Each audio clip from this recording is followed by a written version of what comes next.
Bonjour et bienvenue dans cette vidéo où nous explorerons l'impact choquant d'El Niño sur la Terre en 2024. Bien plus qu'un simple phénomène climatique, il modifie les températures et les précipitations à l'échelle mondiale, influençant ainsi les activités humaines et l'environnement. Rejoignez-nous pour comprendre les origines, les conséquences et les précautions à prendre face à ce phénomène climatique majeur. El Niño. Phénomène climatique et impacts mondiaux. El Niño est un phénomène climatique naturel qui se caractérise par des températures de surface de la mer plus élevées que la normale dans l'océan Pacifique équatorial. Ces anomalies de température déclenchent une série d'effets secondaires à l'échelle mondiale. Plus précisément, le phénomène représente une phase de l'ENSO, le El Niño, oscillation australe, l'un des phénomènes climatiques les plus influents sur Terre. L'ENSO est connu comme modificateur de la circulation atmosphérique mondiale, impactant ainsi les températures et les précipitations à travers le globe, selon l'Agence américaine d'observation océanique et atmosphérique, NOAA. Le nom, El Niño, traduit par le petit garçon, fait référence à El Niño de Navidad, l'enfant Jésus en espagnol. Il provient de l'observation des pêcheurs péruviens qui ont d'abord remarqué le réchauffement des eaux qui perturbent leur activité, principalement à partir du mois de décembre, d'où son association avec la période de Noël. En effet, selon le NOAA, les phases d'El Niño changent de manière irrégulière toutes les 2 à 7 ans, ce qui entraîne des changements prévisibles de la température de surface des océans et perturbe le régime des vents et des précipitations sous les tropiques. Les épisodes qui y sont liés ont généralement lieu en milieu d'année et peuvent durer de 6 à 18 mois, avant d'atteindre leur apogée autour de Noël. Par ailleurs, selon l'Organisation météorologique mondiale, OMM, une fois amorcées, ces anomalies peuvent perdurer pendant une année entière, voire davantage. À l'échelle mondiale, la température moyenne a tendance à être anormalement élevée pendant les années touchées par ces épisodes. Cela a été le cas en 1998, suite à un puissant épisode El Niño. Face à toutes ces manifestations, les scientifiques adoptent une attitude prudente concernant l'impact du changement climatique sur le phénomène El Niño. Selon Météo France, les modèles actuels d'évolution du climat ne permettent pas de prévoir l'effet du changement climatique sur la survenue et l'intensité des épisodes ENSO. Les avancées attendues dans les prochaines années en matière de modélisation climatique des océans et de l'atmosphère pourraient enfin contribuer à éclaircir cette question complexe. Cependant, il est indéniable qu'El Niño s'inscrit dans le contexte du réchauffement climatique mondial.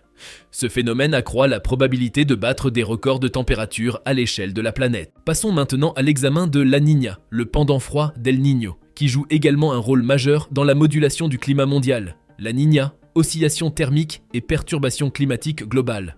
La Niña, en opposition à la phase chaude historique d'El Niño, représente la période froide de cette oscillation thermique dans le Pacifique oriental, ou plus simplement, un indice d'oscillation australe positif. Lorsque les eaux de surface se refroidissent au-dessus de la normale dans ces régions de l'est du Pacifique, cela entraîne des courants d'alizé renforcés le long de la ceinture équatoriale, ainsi qu'un renforcement de la thermocline régionale. La thermocline est définie comme la couche d'eau où le gradient thermique est le plus prononcé, montrant un changement rapide de température entre la surface et les eaux plus profondes. Une des premières conséquences est une augmentation des précipitations sur le Pacifique occidental. Bien que moins fréquente que son homologue El Niño, la Niña a été relativement discrète au cours des dernières décennies. Bien que moins fréquente que son homologue El Niño, la Niña a été relativement discrète au cours des dernières décennies. L'Indonésie en est un exemple frappant. La sécheresse sévère des années 2015-2016 a été suivie par des pluies abondantes. En effet, la sécheresse avait déclenché d'immenses incendies de forêt, laissant de vastes étendues dépourvues de végétation. Cette année, le puissant épisode de la Niña a entraîné des précipitations très intenses dans ces mêmes zones et provoqué des inondations, des glissements de terrain et des coulées de boue. Par ailleurs, des chercheurs chinois ont souligné que des pluies torrentielles dans le centre de la Chine étaient plus susceptibles de survenir l'année suivant un épisode El Niño. Mais cette relation nécessite encore une étude plus approfondie.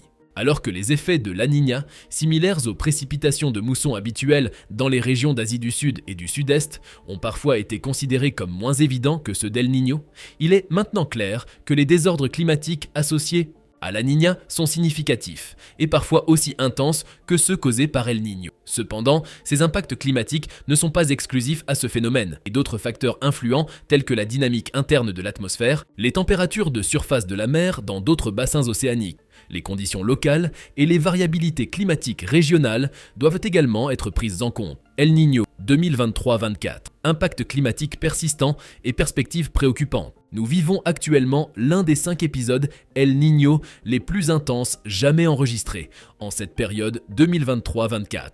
Bien que le phénomène s'affaiblisse progressivement, son impact sur le climat mondial se fera sentir dans les mois à venir, exacerbant ainsi la chaleur déjà emprisonnée dans l'atmosphère et aux gaz à effet de serre.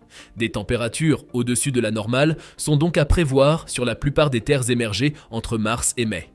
Selon le dernier bulletin de l'Organisation météorologique mondiale, il y a environ 60% de chances qu'El Niño persiste entre mars et mai, tandis que les probabilités que les conditions soient non neutres, c'est-à-dire sans influence d'El Niño ou de la Niña entre avril et juin, s'élèvent à 80%. Bien que la Niña puisse succéder à El Niño plus tard dans l'année, ce risque demeure incertain. Cependant, il faut quand même mettre l'accent sur le fait que ces phénomènes interviennent désormais sur une planète dont le climat est modifié par les activités humaines.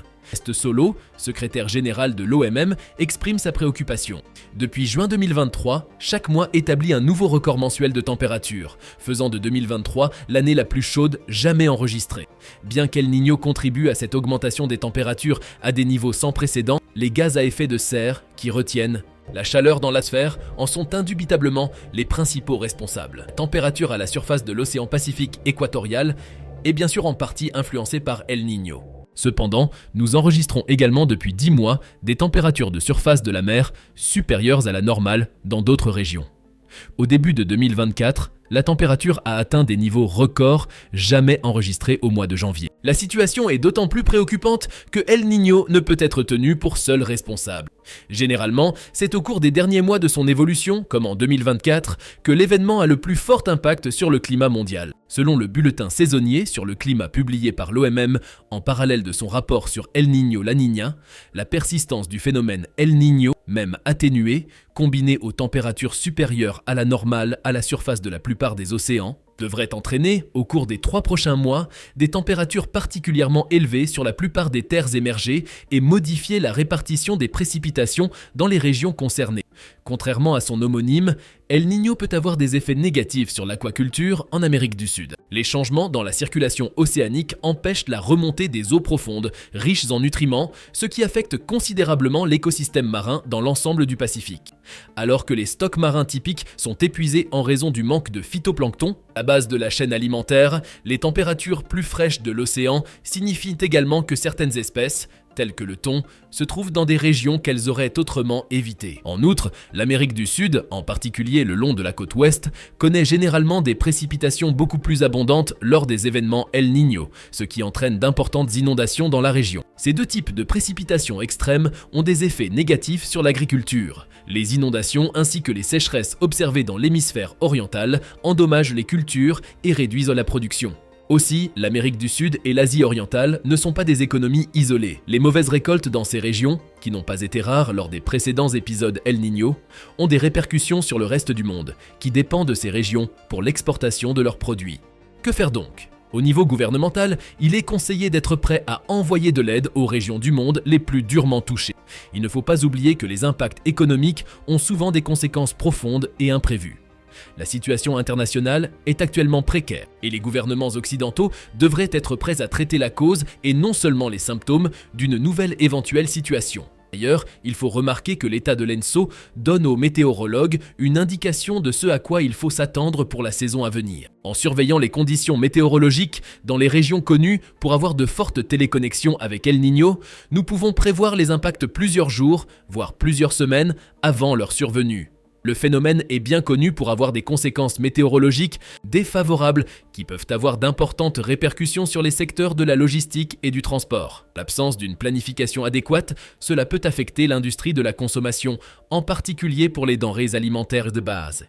Les régions où les téléconnexions El Niño fortes peuvent subir des perturbations dans les chaînes de transport et d'approvisionnement, ce qui peut entraîner des pénuries de fournitures, de composants et de matières premières essentielles. Les entreprises qui dépendent de ces ressources doivent donc surveiller de près les conditions météorologiques et élaborer des plans d'urgence pour constituer des stocks ou trouver d'autres itinéraires de transport afin de minimiser l'impact sur leurs activités et d'assurer la continuité de l'approvisionnement. À un niveau inférieur, les entreprises agricoles doivent évaluer si leurs terres sont exposées à des risques de sécheresse ou d'inondation et adapter leur culture ou concevoir des systèmes d'irrigation en conséquence.